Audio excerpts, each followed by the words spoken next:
So previously we have read about the problem solving techniques जिसमें हमने defining the problem पढ़ा था and that was the stage in which we read and understand the problem. ठीक है, defining the problem आपके problem solving की वो technique है जिसमें आप प्रॉब्लम को बार बार पढ़ते हो और उसकी अंडरस्टैंडिंग डेवलप करते हो.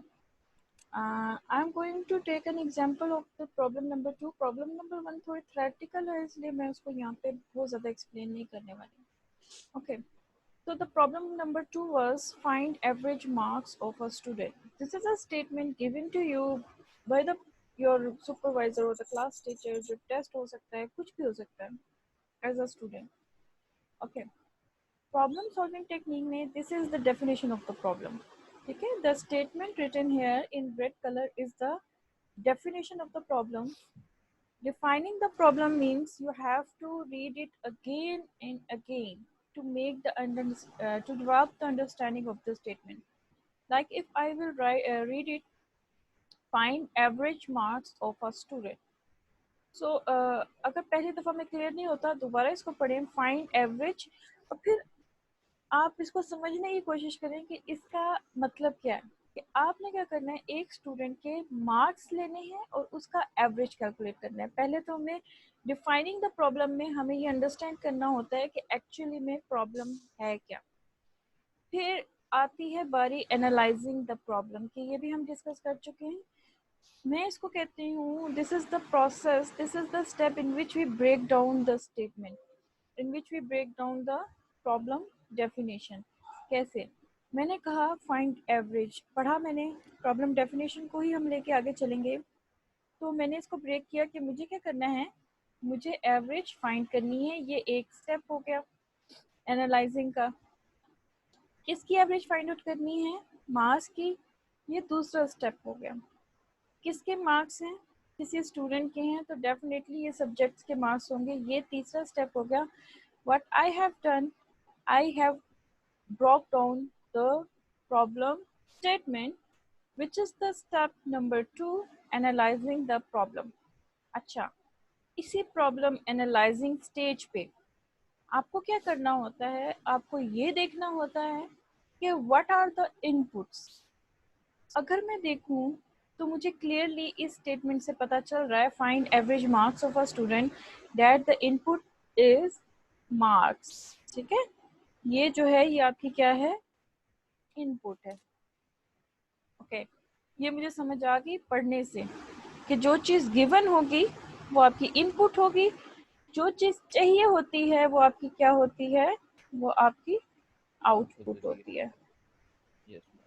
ओके, अच्छा, ये हमने अंडरस्टैंडिंग डेवलप की है अभी तक. और ये सारा काम जो प्रोग्रामर है वो अपने माइंड में करता है. पहले डिफाइन करता है प्रॉब्लम को, प्रॉब्लम स्टेटमेंट पढ़ के उसको अपने ही माइंड में, अपनी लैंग्वेज में, अपनी अंडरस्टैंडिंग में डेवलप करता है. ठीक है, डिफाइनिंग द प्रॉब्लम ये होता है.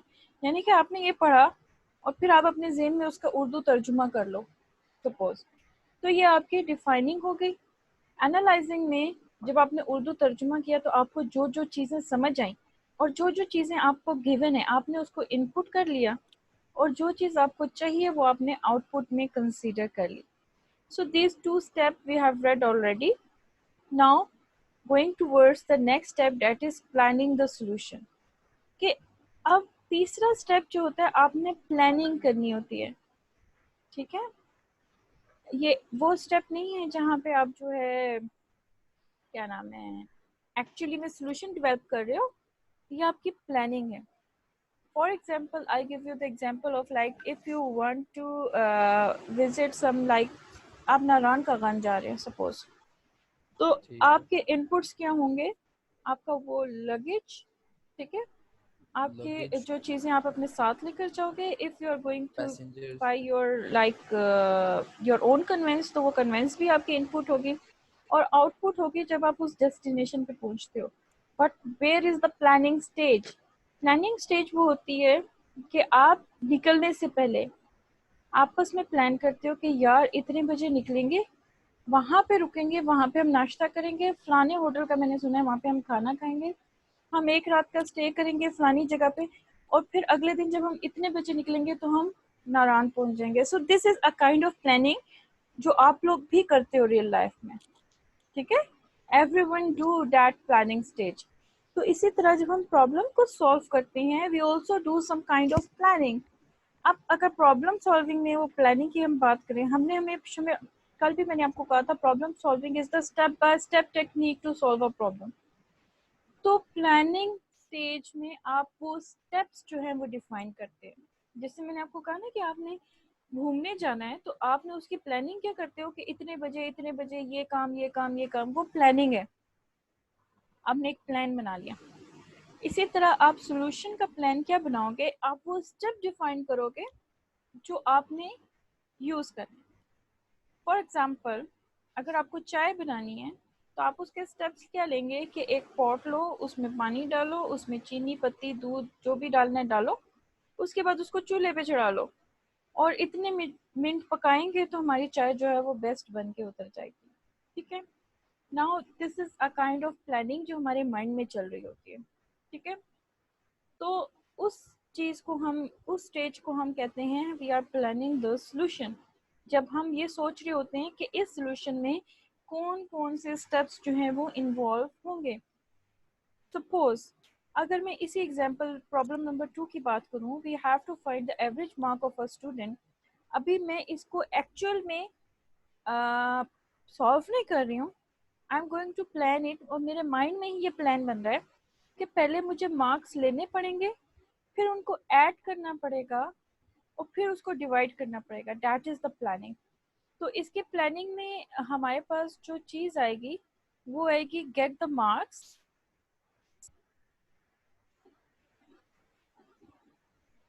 ठीक है, एंड ऐड। आपने मार्क्स लिए, उसको ऐड कर लिया। ऐड करने के बाद पहले पहले प्लानिंग स्टेज में आपका ये आ जाएगा कि आपने मार्क्स लेके उसको ऐड करने हैं। नेक्स्ट स्टेज में आपने उस मार्क्स को, ठीक है, डिवाइड टोटल मार्क्स,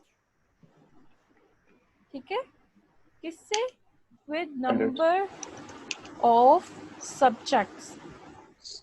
अच्छा, ये हम क्यों करते हैं?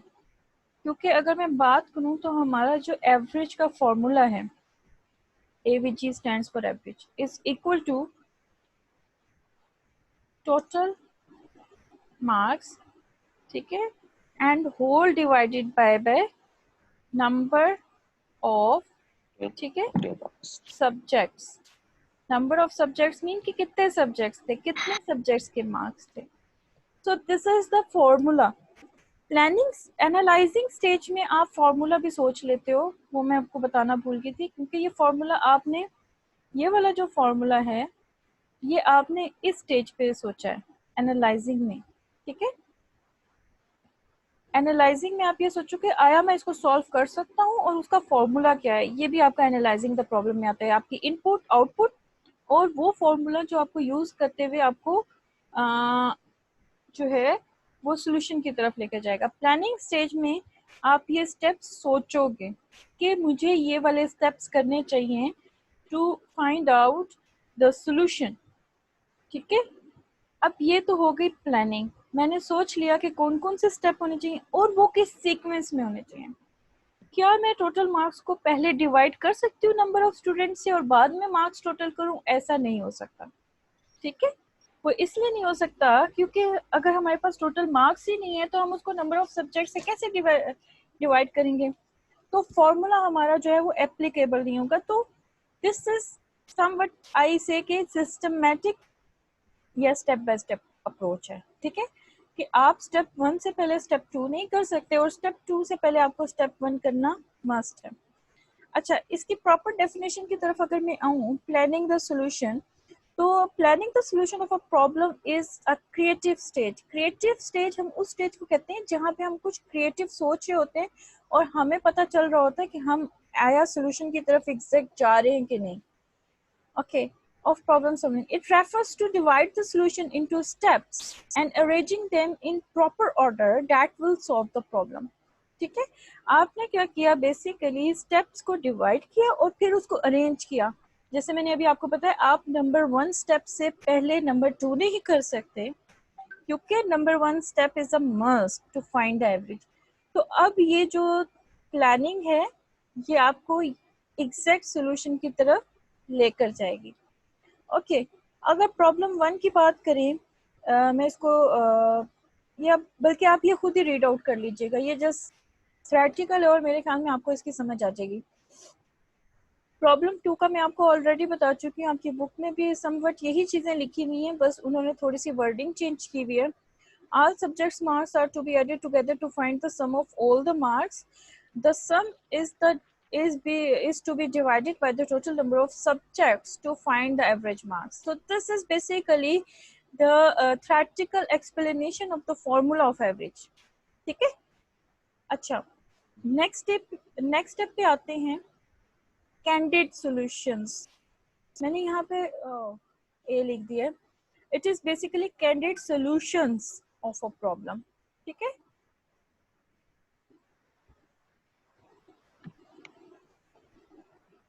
मैम ठीक है, पता चल गया, हाँ, हमने लिखा हुआ है। Okay fine. कैंडिड कैंडिड क्या होता है? जो बंदा होता है, वो जो सॉल्व कर कैंडिड, रहा होता है। ओके, कैंडिड, यस, बंदा ही होता है। Candidate, candid come yes from the ma'am. Word candidate. किसी भी यस मैम। जॉब के लिए जब आप देखते हो ना कि एक बंदा जो उस जॉब के लिए आया हुआ होता है इंटरव्यू के लिए, उसको हम कैंडिडेट कहते हैं। या फिर अगर यस जब आप पेपर देने जाते हो अपने बोर्ड के, तो आपको कैंडिडेट कहा जाता है, because all the students are the candidate for that paper. एक चीज के लिए जब इतने ज्यादा ट्रू आपको उसको क्या कहते हैं, माइंड में नहीं आ रहा, एनी हाउ, जो इतने ज्यादा लोग एक चीज के लिए अप्लाई करते हैं या एक चीज के ऊपर फुलफिल हो रहे होते हैं, ठीक है, उन बंदों को हम कैंडिडेट कहते हैं। यानी कि एक इंटरव्यू के लिए जब बंदा समझता है कि वो इसके लिए एप्लीकेबल, सॉरी उसको क्या कहते हैं यार, मेरे माइंड में वर्ड नहीं आ रहा, जो उस जॉब के लिए सही बंदा होता है, ठीक है, अप्लाई करता है। अप्लाई करता है। तो वो सारे के सारे बंदे, अगर सपोज देयर आर 40 और 50 persons who have applied for the job are the candidates, क्योंकि उनकी उस वक्त की इक्वालिटी सेम होती है। ठीक है? अब ठीक है। कैंडिडेट सोल्यूशन की अगर हम बात करें, तो हम वो सारे सोल्यूशंस जो पॉसिबल हो सकते हैं, ठीक है, जैसे मैंने कहा ना कि एक जॉब के लिए जब बंदे अप्लाई करते हैं तो वो सारे पॉसिबल हो सकते हैं, क्योंकि वो अपनी सीवी और अपनी जॉब रिक्वायरमेंट के मुताबिक आए हुए होते हैं। कभी ऐसा बहुत ही, यानी कि 100 में से 99% बंदे अपनी सीवी और जॉब डिस्क्रिप्शन के मुताबिक आते हैं। सिर्फ 1% वो बंदे होते हैं जो उस जॉब से रिलेट तो नहीं कर रहे होते, लेकिन एवं आ जाते हैं कि शायद मिल जाए। Any how, so candid solutions of a problem are the solutions, not single solution, are the or all the possible solutions of that problem। ठीक है? एक कैंडिड सॉल्यूशंस हम कहते हैं वो सॉल्यूशंस जो सारे के सारे उस प्रॉब्लम को सॉल्व करने के निकल सकते हैं। जो पूरे, हाँ, सॉल्व कर सकते हैं। ठीक है? ऑल द पॉसिबल सॉल्यूशन जिसको हम कह सकते हैं, all the possible solution of the problem that produce correct result. ठीक है? मेन चीज ये है कि that should produce correct result. If they are not producing correct, they are not the candidate solution either. Okay, so the possible solution of a problem that produce correct results are known as candidate solutions. To find candidate solution of the problem, programmer has to look the different methods to solve the problem and come up with several solutions. ठीक है? अगर आपको candidate solutions देखने हैं, तो आपको different methods देखने पड़ेंगे कि आप एक ही चीज को कितने मेथड्स के साथ कर सकते हो। अब अगर मैं एवरेज मार्क्स की बात करूं, तो यहाँ पे हमारे पास कैंडिडेट सॉल्यूशन का मेथड सेम है, because we have to follow the formula. और जब फॉर्मूला पे बात आती है, तो हम उसमें कैंडिडेट सॉल्यूशंस हमारे पास बहुत ज़्यादा नहीं होते। लेकिन मैं आगे जाके उन तमाम प्रॉब्लम्स के बारे में आपको बताऊंगी कि जिन जिन प्रॉब्लम्स में कैंडिडेट सॉल्यूशंस क्या क्या हो सकते। अच्छा, लेकिन अगर मैं बात करूं प्रॉब्लम नंबर 1 की, जिसमें कस्टमर सेटिस्फाई नहीं था, तो उसका कैंडिडेट सॉल्यूशन क्या हो सकता है कि वो जो है प्रोडक्ट को रिटर्न कर दे, ठीक है, और वो कुरियर सर्विस के साथ रिटर्न कर सकता है, वो वहाँ कंपनी में जाकर रिटर्न कर सकता है, वो वेबसाइट के थ्रू अपनी रिटर्न कंप्लेन दे सकता है, वो किसी बंदे के हाथ वो पैकेज वापस पहुंचा सकता है। So these are all known as candidate solution. बात समझ में आई कि Yes. अब एक बंदा है, उसको नहीं वो प्रोडक्ट पसंद आई, तो वो क्या करता है, वो खुद जाके, जैसे मैं दुकान से कोई चीज़ लेकर आती हूँ, कोई मशीन लेकर आती हूँ सपोज, मुझे वो नहीं पसंद आई, या तो मैं खुद जाके रिटर्न करूंगी, या मैं अपने हस्बैंड को भेज दूंगी कि रिटर्न करना है। These are all candidate solution. या मैं हो सकता है अपने देवर को भेज दूं कि ये मुझे पसंद नहीं है, ये फलानी दुकान से लेकर आई हूँ, ये उसका क्या नाम है, रिसिप्ट है, ये आप जाके उसको रिटर्न करें। या फिर क्या होगा, मैं कुरियर कर दूंगी। So these are all possible solutions, और ये सब के सब एक ही सॉल्यूशन की तरफ जा रहे हैं, एक ही आउटकम की तरफ जा रहे हैं कि मैंने वो प्रोडक्ट रिटर्न करनी है। So these are all known as candidate solution, क्योंकि वो सब के सब सॉल्यूशन मुझे प्रोवाइड करेंगे। ठीक है, अब कैंडिडेट सॉल्यूशन एवरेज में तो मैं आपको कैंडिडेट सॉल्यूशन में आपको ये कह सकती हूँ, चले इसका मैं कैंडिडेट सॉल्यूशन आपको बताती हूँ। कैंडिडेट सॉल्यूशन ये हो सकता है कि मैं पहले इंग्लिश के मार्क्स को ऐड करूँ, फिर ऐड करूँ मैथ्स के, इसको इक्वल करके आंसर ले आऊँ, ठीक है, फिर उसमें ऐड करूँ उर्दू और फिर इक्वल कर दूं तो आंसर आ जाएगा, फिर उसमें ऐड करूं मैं साइंस और फिर इक्वल कर दूं, तो ये एक प्रोसेस है। दूसरा प्रोसेस ये है कि मैं कैलकुलेटर लूं और मैं सारे के सारे सब्जेक्ट्स को एक ही गो में प्लस करूं, चाहे वो 8 है या 10 है, और फिर जो आंसर आएगा उसको डिवाइड करूं मैं टोटल नंबर ऑफ मार्क्स के साथ, ठीक है, sorry total number of subject के साथ। तो ये दो पॉसिबल कैंडिडेट सोल्यूशन है जो कि ऑथेंटिक हैं, ऐसा हो सकता है ना। तो ये हो गए दो कैंडिडेट सोल्यूशन कि या तो मैं एक एक सब्जेक्ट को उठा के प्लस करती रहूँ और इक्वल करके फिर आंसर आएगा, फिर उसमें दूसरा प्लस करूँ, फिर इक्वल करूँ, फिर प्लस करूँ, फिर इक्वल करूँ, तो ये एक लेंथी प्रोसेस है ना।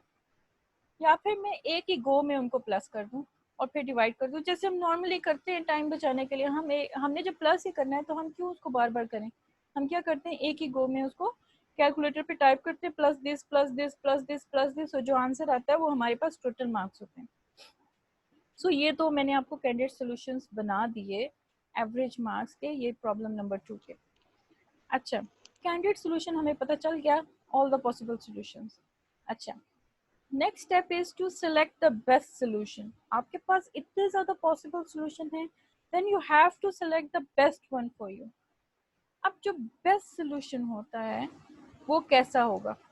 बेस्ट सॉल्यूशन एक तो आपका टाइम बचाए, ठीक है, यानी कि आप एक एक करके मार्क्स ऐड करें, इक्वल करें, फिर मार्क्स ऐड करें, it will take like 5 to 10 minutes. अगर आप पेपर कर रहे हैं तो आपके 10 मिनट उसमें ज़ाया हो जाएंगे जो कि काम 1 मिनट में हो सकता था, ठीक है। तो आपका जो बेस्ट सोल्यूशन है, बेस्ट कहते ही उस सोल्यूशन को है जो हर चीज़ में आपको आसानी दे, यानी कि वो उसकी जो है ना वो फास्ट होना चाहिए। Best solution should be fast, यानी कि उसकी स्पीड जो है वो बहुत ही एफिशिएंट होनी चाहिए। इन अदर वर्ड्स कि वो कम वक्त में हमें रिजल्ट दे सके। दूसरी चीज़, being a human, we don't want to waste our money, ठीक है। हम कहते हैं कि हमारा जो सोल्यूशन है वो कॉस्ट इफेक्टिव हो। कॉस्ट इफेक्टिव ऐसे सोल्यूशन को कहते हैं जिसमें आपको कॉस्ट ज़्यादा ना पड़े, ठीक है। कॉस्ट यानी कि जो अमाउंट है, फॉर एग्जाम्पल एक बड़ी सी कंपनी थी, या मैं एक कैश एंड कैरी की बात करती हूँ, चले एक कैश एंड कैरी था, उसने जी अपना सॉफ्टवेयर बनाया जो उनके बार कोड रीडर का होता है, और उसने अपना कैश एंड कैरी खोल दिया एक बंदे ने। अब वो क्या करेगा, वो उन चीज़ों की तरफ शुरू में, बाद में शायद वो महंगी उसके ऊपर डिवाइसेस पे चला जाए, शुरू में वो कहेगा कि मुझे मेरी इतनी कॉस्ट है, मुझे इसमें सिस्टम चाहिए। Being a programmer, you need to be remain in that cost, आपको वो कॉस्ट अपने माइंड में रखनी पड़ेगी, क्योंकि प्रोग्रामर का काम होता है कि जो बंदे से अमाउंट ले रहा है उसमें उसको वो चीज़ प्रोवाइड करे। वो बंदा आपको सपोज 1 लाख देता है कि मुझे इस 1 लाख में सॉफ्टवेयर चाहिए, और आप उसमें मैक खरीदना शुरू कर दो उसके स्टोर के लिए, तो कौन आपको अक्लमंद कहेगा? मैक तो आता ही एक कंप्यूटर 2 लाख का है। So the solution should be cost effective. आपको एक बंदा आया आपके पास, आप प्रोग्रामर हैं, उसने कहा मुझे ये वाला प्रोग्राम चाहिए, मेरी कॉस्ट ये है, ठीक है। अब आप उसको सजेस्ट करेंगे कि भाई इस कॉस्ट में ये डिवाइस आ सकती है और इसकी क्वालिटी उतनी तो नहीं होगी लेकिन ये आपका काम चला देगी। So that's the main concept of a programming कि you need to be very cost, your program need to be cost effective or your solution need to be very cost effective, कि आपका जो कॉस्ट है वो बढ़नी नहीं चाहिए आपकी जो एक्सपेक्टेड कॉस्ट है उससे, ठीक है। तो सेकंड हमारे पास वो जो सोल्यूशन है वो कॉस्ट इफेक्टिव होना चाहिए, यानी कि पहले तो वो फास्ट हो, स्पीड उसकी स्लो ना हो, क्योंकि स्लो स्पीड के साथ कोई भी आपको पैसे नहीं देगा, वो कहेगा ये तो प्रोग्राम चलता है इतना स्लो है, मैं क्यों आपको पैसे दूं, ठीक है। प्रोग्रामिंग करते ही पैसों के लिए ना, एनी हो। तो वो फास्ट होना चाहिए, कॉस्ट इफेक्टिव होना चाहिए, एंड देन कम्प्लेक्सिटी यानी कि सिंपल होना चाहिए। The step should be simple not complicated. क्यों? आपने एक प्रोग्राम बना के दे दिया एक बंदे को, और समहाउ किसी वजह से आप जैसे बाराको में थे, बाराको छोड़ के आपको लाहौर जाना पड़ा, तो वो बंदा आपको लाहौर में कहाँ ढूंढेगा? तो आपका प्रोग्राम ऐसा होना चाहिए कि वो अगर किसी और को कुछ और इनहेंस उसके अंदर उसको फैसिलिटीज चाहिए तो वो किसी और बंदे को वो प्रोग्राम दे, और वो बंदा उस प्रोग्राम को समझ के उसके मुताबिक उसकी रिक्वायरमेंट के मुताबिक उसको प्रोग्राम कर सके। सो इस तरह का आपका प्रोग्राम होना चाहिए कि दूसरा प्रोग्रामर उसको समझ सके और उसके ऊपर अपनी प्रोग्रामिंग जो है वो एंटर कर सके या उसके अंदर अमेंडमेंट्स कर सके। सो आपका वही सोल्यूशन जो है बेस्ट होगा जिसमें कम्प्लेक्सिटी आपकी जो है वो कम होगी, या जिसको हम कहते हैं कि जो सिंपल स्टेप्स के साथ काम करेगा। So this is written over on the page of 11. Select the best solution. After finding the candidate solution, only one solution can be selected. Definitely the programmer will not go for all the solution. He will select the best one. And the selection of final solution of the problem should be based on the following criteria. अच्छा, ये वाला जो selecting the best solution और candidate solution है ना, ये somehow आपके short question answers में आ जाते हैं, तो आप इसको मार्क करके रखिएगा, ये जो 2 स्टेप्स हैं कि ये अलग से आपको शॉर्ट क्वेश्चन आंसर्स में आ जाते हैं, और वो आपको क्वेश्चन कर सकते हैं कि what do you mean by candidate solution, what do you mean by the best solution of the problem, या इसको हेर फेर करके वो शायद कोई क्वेश्चन कर दें। तो you should be well prepared कि ये जो है ये प्रॉब्लम सॉल्विंग टेक्निक्स के स्टेप नंबर 4 और 5 की बात हो रही है। ओके, तो स्पीड में लिखा हुआ है the selected solution of the problem should be efficient. Efficient in other words, it means when the solution is implemented in a programming language, the program should run fast. ठीक है? Cost, the selected solution of the problem should provide a cost-effective way of implementation. Cost-effective way कहते हैं कि आपको जो expected cost है, यानी कि जो कस्टमर ने आपको कॉस्ट बताई है उसी कॉस्ट के अंदर अंदर वो बने, उसको कॉस्ट इफेक्टिव कहते हैं। Complexity, the selected solution of the problem should not be complicated. It should contain minimum number of instructions, simple steps. ठीक है? क्यों? क्योंकि जितना लेंथी बनाएंगे उतना आपको भी मसला होगा अगर आपको अमेंडमेंट करनी पड़ गई, और जितना कम्प्लेक्स आप बनाएंगे तो कोई और उसमें अमेंडमेंट्स नहीं कर पाएगा। So your program should be simple with simple instructions. So these are all steps of problem solving. ठीक है, आपके प्रॉब्लम सॉल्विंग के स्टेप्स थे, 5 स्टेप्स हैं।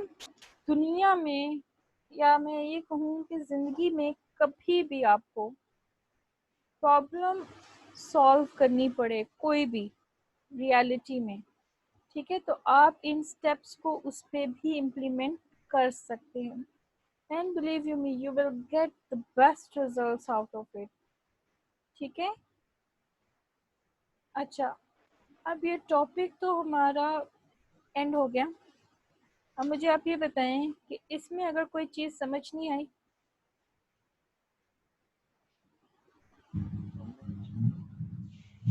मैम मैम हर आगे बंदे के जी बोलें। क्या? मैम हर बंदे के लिहाज से उसके लिए तो बेस्ट सोल्यूशन कोई और ही होगा ना। हाँ, मैंने आपको उस दिन भी कल भी कहा था कि different programmer use different programming techniques to implement the solution। ठीक है, तो हर बंदे के लिहाज से बेस्ट सोल्यूशन डिफरेंट होता है, लेकिन वो इन 3 क्राइटेरियाज को फुलफिल करना चाहिए। एक तो वो स्पीडी हो, चाहे वो जिस भी सोल्यूशन के साथ। मैं जो प्रोग्राम लिखूंगी, हो सकता है आप जो प्रोग्राम लिखें उसकी पूरी की पूरी स्टेटमेंट्स डिफरेंट हो, लेकिन दोनों रिजल्ट जो है वो सेम प्रोवाइड करें। सो ये पॉसिबल है। कई दफ़ा ऐसा हुआ भी है कि मैंने जो प्रोग्राम लिखा क्लास में डिफरेंट लिखा जब मैं स्टूडेंट थी, दोनों का प्रोग्राम ठीक था, ठीक है, लेकिन हमारे जो सोचने समझने का जो तरीकाकार होता है हर किसी का डिफरेंट होता है, लेकिन हमने उस प्रोग्राम को इस क्राइटेरिया के ऊपर फिट दिखाना होता है कि जो सोल्यूशन है वो एक तो वो फास्ट हो, कॉस्ट इफेक्टिव होना चाहिए और कम्प्लेक्सिटी नहीं होनी चाहिए। फिर चाहे आप कान दाएं हाथ से पकड़ें या बाएं हाथ से, चाहे आप कोई भी मेथड यूज़ करें, लेकिन याद रखिएगा हर प्रोग्रामर डिफरेंट टेक्निक्स यूज़ करता है। कभी भी दो प्रोग्रामर की सेम टेक्निक्स नहीं होती सेम प्रोग्राम लिखने के लिए। ठीक है, ओके मैम। और बस बस समझ आ गया। सबको समझ आ गई है? Yes ma'am. ओके, आपने ये 5 जो स्टेप्स हैं ये आपने लर्न करने हैं खुद से घर में, ठीक है, ठीक है। और फिर भी अगर कोई चीज़ समझ नहीं आती तो मुझसे पूछ लीजिएगा, लेकिन लर्निंग अपनी साथ साथ रखें, क्योंकि कंप्यूटर जो है ना ये ऐसा सब्जेक्ट है अब ग्रेड 10 में कि अगर आपको पिछला टॉपिक समझ नहीं आया तो आपको अगला टॉपिक समझ नहीं आएगा। ये मेरी बात याद रखिएगा, ये सारे टॉपिक्स एक दूसरे के साथ इंटर रिलेटेड हैं। अगर आपने पिछले पे ध्यान नहीं दिया तो अगला आप समझ नहीं पाएंगे। ठीक है, okay, I think time is running out. Ma'am 9 minutes है। हाँ, मैम 10:50 हो गए हैं। 10:50 हो गए और मेरी आपके आने से भी 10 मिनट पहले की मैं ऑनलाइन हूँ। Yes. Okay, thank you so much, I am going to end this. अल्लाह हाफ़िज़ मैम। अल्लाह हाफिज़।